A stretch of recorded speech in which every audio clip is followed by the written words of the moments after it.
Hello learners, I am Manorama Tripathi from Jawaharlal Nehru University, New Delhi. I welcome you to this LIS program of NIOS.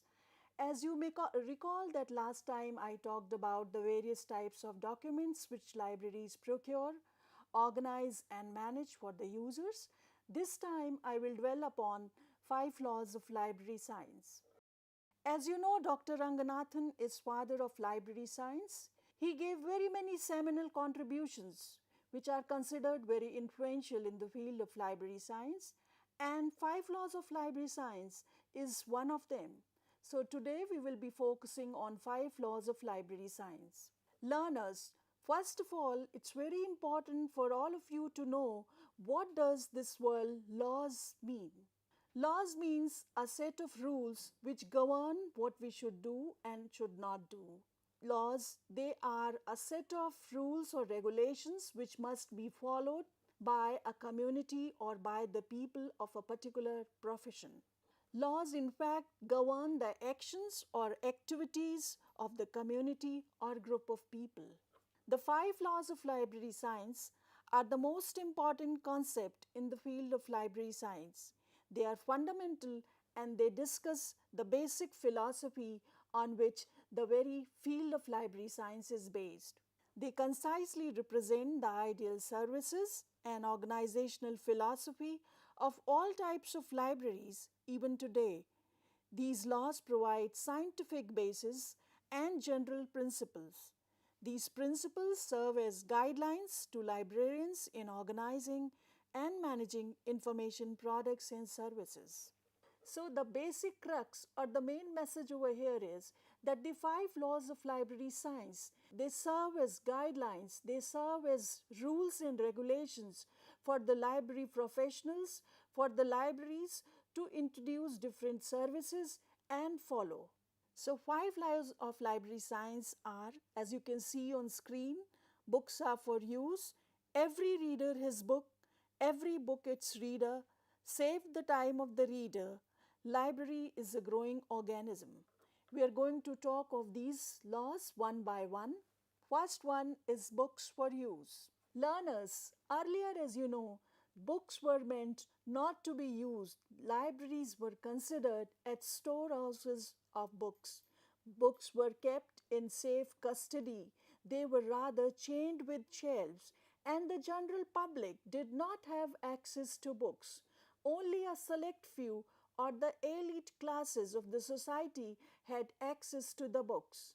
Gradually, with passage of time, rather after post-industrial society, the concept changed and books are for use. This importance, the relevance of this concept came into existence.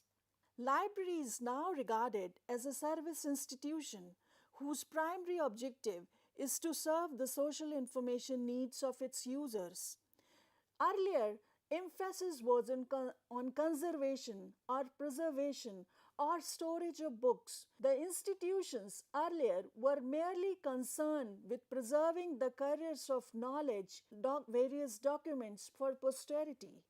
By emphasizing on the use of books, the first law dwells on access-related issues such as location, building, library hours, book selection, and library staff.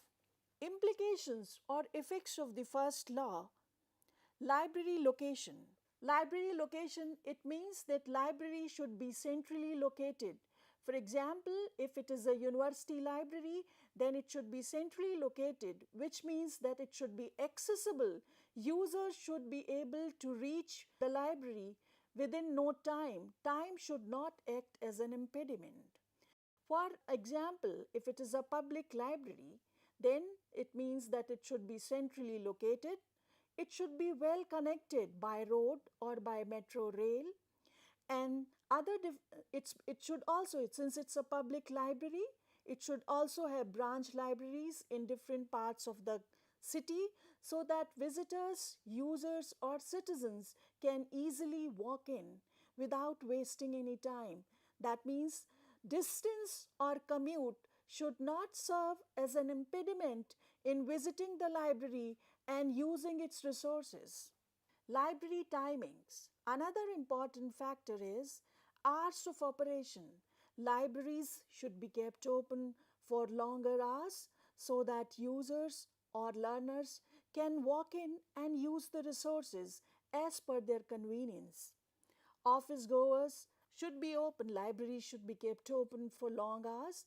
That means it should also be kept open beyond office hours so that people who go to office or the students or the citizens who do not have time to use library during the daytime or during the office hours may visit library beyond office hours. So the message over here is that library should be kept open for longer hours so that people can walk in and use the resources as per their convenience.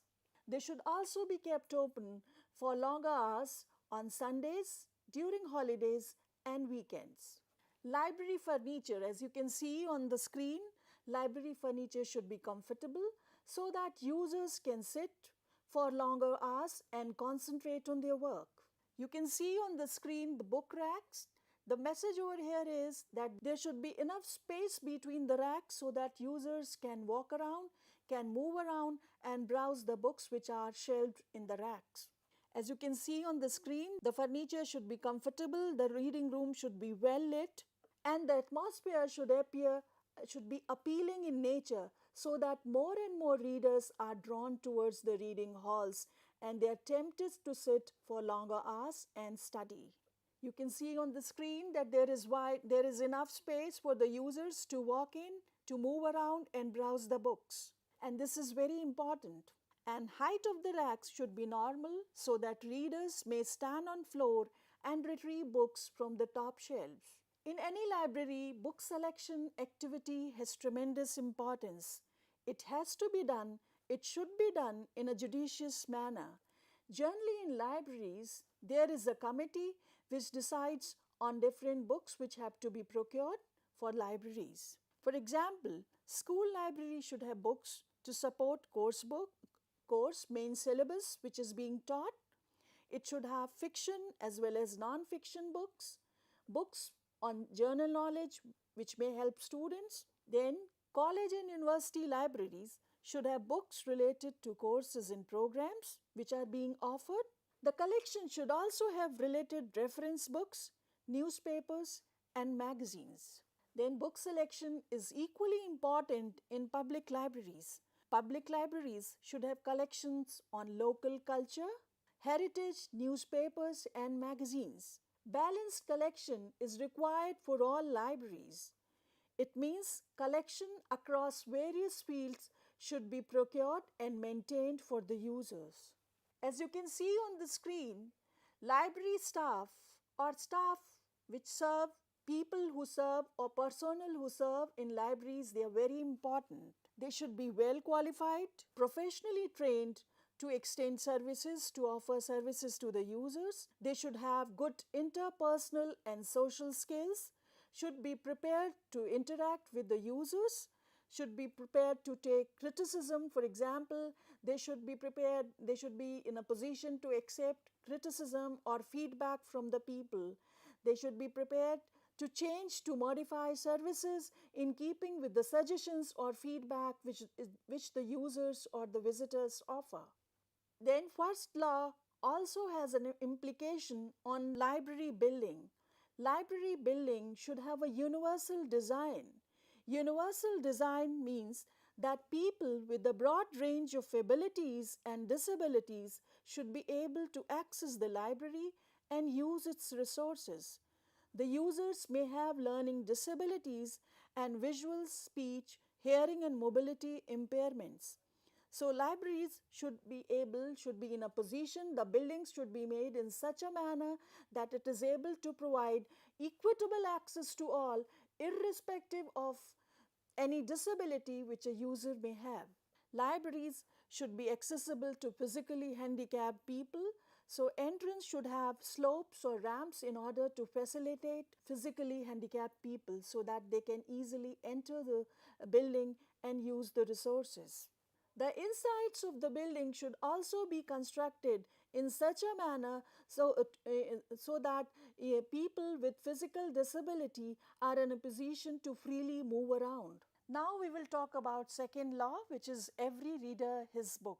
Implications of second law: the state, library authority, library staff, the readers. The second law emphasizes, it stresses that all the readers should have access to the books as per their needs and expectations.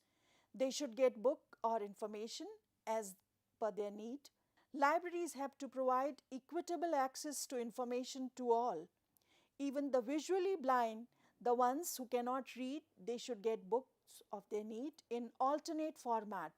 Alternate format means people who cannot read print books, the library should offer them books in alternate format, either in braille or in audio files or in digital files.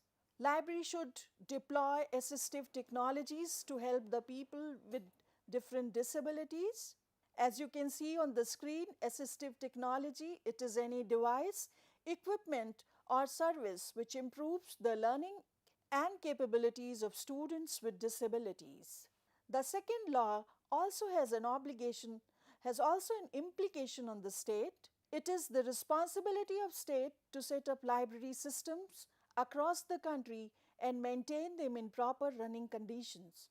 The state has some obligations. The first and the foremost is the library legislation. Library legislation has tremendous importance.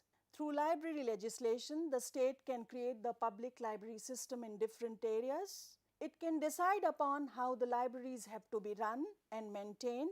For example, it can make adequate provisions for library cess. It can decide upon the percentage of the cess which should be collected from the people and grants which should be given by the government for maintaining the library system. Legislation leads to cooperation between libraries in a state and integrates them with central library of the state. Then second law also has an impact on the library authority. According to second law, choice of books has to be done in a very judicious manner by the libraries. According to second law, libraries have to be very careful, very prudent in selecting books for their collections. Selection of books has to be done as per needs of the users. Library authority should strive to maintain a balanced collection. Balanced collection means the collection should include books across all the fields of universe of knowledge.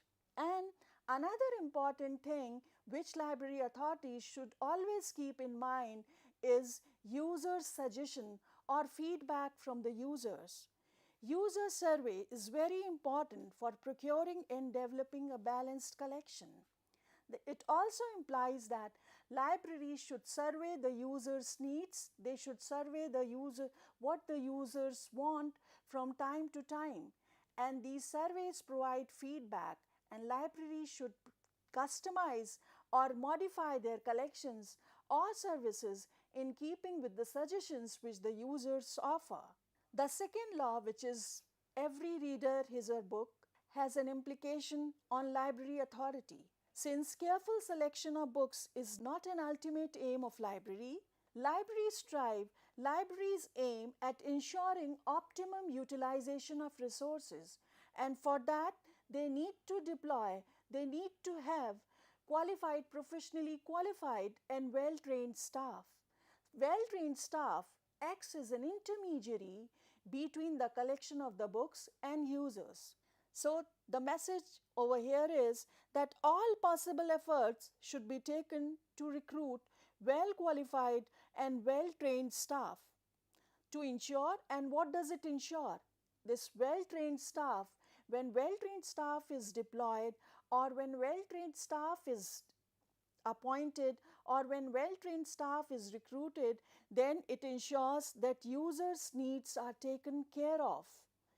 The well-trained staff also ensures that books are used to the maximum, which is the ultimate aim of any library. Providing reading material is not the only duty of the library staff, but staff must ensure that readers get the material of their interest and need. The staff should try to know the readers. The staff must try to interact with the readers. They must know what are their requirements, what do they need. Besides this, the library staff should be well familiar with the collections or the services which they have. They should be well familiar with different resources, with different reference resources which are available in library. Staff should also have disability equality training. They will interact, in case they have this training, they will interact more effectively with people who have disabilities, because the ultimate aim of the library is to provide equitable access to information to one and all. Staff should keep themselves up to date with latest resources and developments. The second law puts another obligation on the library staff, that is to provide bibliographical, indexing, abstracting and other services to the users. It's very important for library staff to keep themselves updated. They should know what are the abstracting and indexing services available in online form. See, if they do not know, if they are ignorant, then they will not be able to serve their users in an effective manner. Now, after staff, the second law has an impact on the readers as well. The second law imposes certain obligations on the readers towards library. It is the duty of the reader to follow the rules and regulations of the library in order to use and utilize library resources in an effective and efficient manner. Readers should not damage or vandalize books or library property. It has been observed that readers usually hide books. Readers should not damage or vandalize books or library property. Readers should not hide books. It has been observed that readers resort to this practice of hiding books. So what happens when others need book, they are hardly traceable. Now we will focus on third law, which says every book its reader. Implications of third law: open access, self-arrangement, easy access, catalog, publicity, display of books. Third law emphasizes that every book should get a reader. It means that no collection, no book in a collection in a library should remain unused. Since libraries are spending, usually libraries spend huge amounts of money in procuring, organizing and maintaining collections. So if the collections are not used adequately, then the very purpose of procuring, organizing and maintaining books is defeated. So in order to ensure that every book gets its reader, in order to ensure that books are used to the maximum, open access should be followed. Books should be kept in open access and users must be allowed to walk and move around the shelves.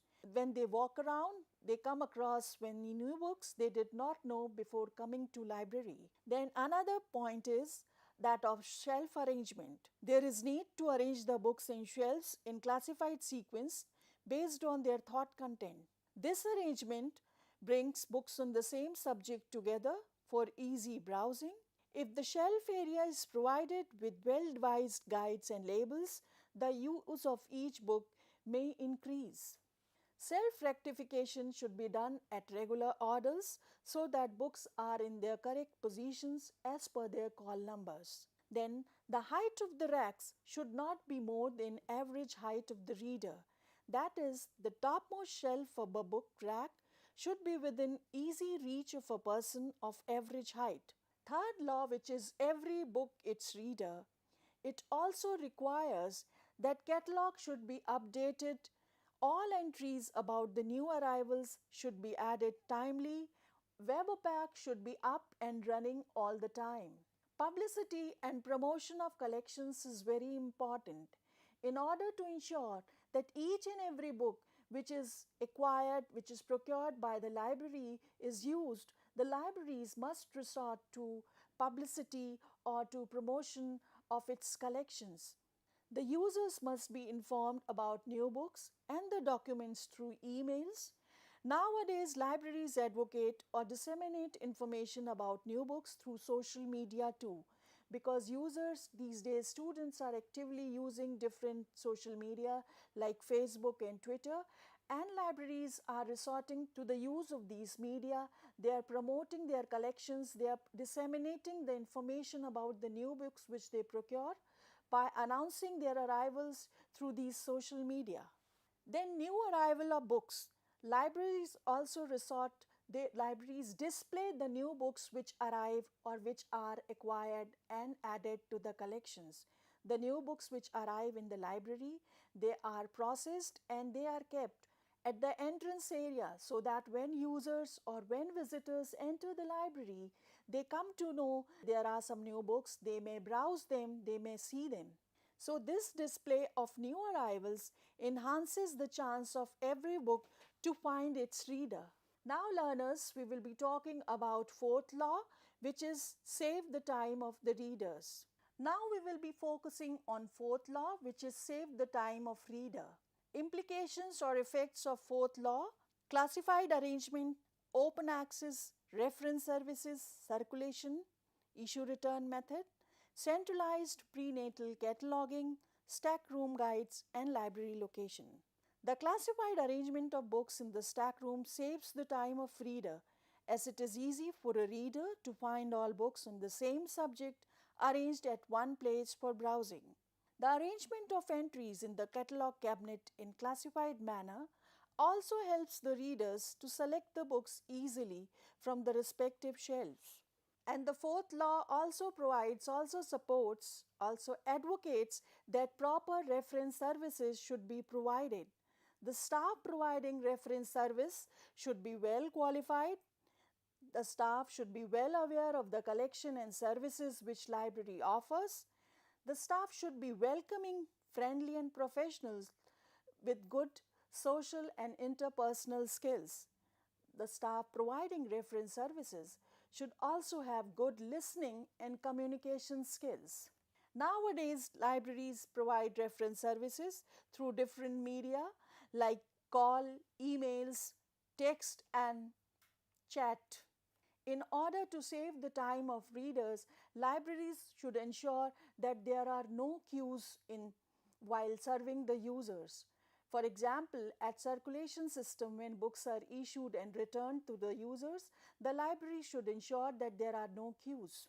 So for that, some of the libraries have introduced self-issue return counters where users can walk in and they can by themselves issue and return the books. This way their precious time is saved. Centralized and prenatal cataloging. The fourth law advocates prenatal centralized cataloging and classification. It emphasizes the libraries to evolve a uniform cataloging code for international cooperative cataloging. It also supports the centralized documentation work at international level to save time, money, and manpower. Though you can see on the screen stack room guides. So if the stack rooms are well arranged, stacks are well arranged, shelves are well arranged, and there are sufficient guides, then this will also help in saving the precious time of the readers. The location of library should be in such a manner that users don't have to invest time in commuting. The fourth law also has an impact on library location. That means the library should be located in a place where it is easily accessible, it is easily reachable by the users, by the visitors, so that they don't have to waste their time in commute. It should be accessible as well. Accessible, as you know, on one of the earlier slides, I focused accessible means that the building should have ramps and slopes so that the people who are physically challenged can use wheelchairs to reach. Now we will be talking about the fifth law, which says library is a growing organism, and it has the implications on growth in size, library building, growth of readers, growth of staff. As an organism grows, similarly, library also grows. It grows in terms of collection because with passage of time, more and more collection is acquired. With passage of time, more and more visitors, more and more students, more and more users join in, and there is increase in number of staff as well to serve the users and to maintain the collections. Library includes books, readers, staff, physical and computing infrastructure. It means that library grows in terms of staff, collection and users. So there should be provision to accommodate new collections, increasing number of visitors. The design of the building should be modular so that it may be expanded as and when required. The scheme of classification, which is revised and updated regularly, should be used. It will help in assigning call numbers to the new and emerging subjects. Then another thing which should be regularly done is weeding out. Weeding out should be done at regular intervals. Weeding out means removing from the collection the documents which are torn, completely damaged, obsolete, no longer in use. Such items occupy spacious space on the shelves. These need to be removed. This makes, once weeding out has been done, it makes the collection more visible. Learners, we just now talked about the 5 laws of library science, and then later on many other experts of library science modified and built upon these 5 laws in different contexts. As you can see on the screen, the different experts modified, built upon these basic 5 laws. But the crux of all these versions is that books or information contained in them is for use. Libraries should provide books or information as per the needs and expectations of their users. Libraries should also ensure optimum utilization of these resources or books, since they spend huge amount of money in procuring them. Right books or right information should be provided to the users without wasting any time. Learners, in a recap, we talked about these 5 laws of library science serve as a guide to the librarians in policy making, programming at every stage. These are universally accepted as fundamental laws for all kinds of libraries. Learners, I hope that you have understood the 5 laws of library science. Thank you very much for watching this video.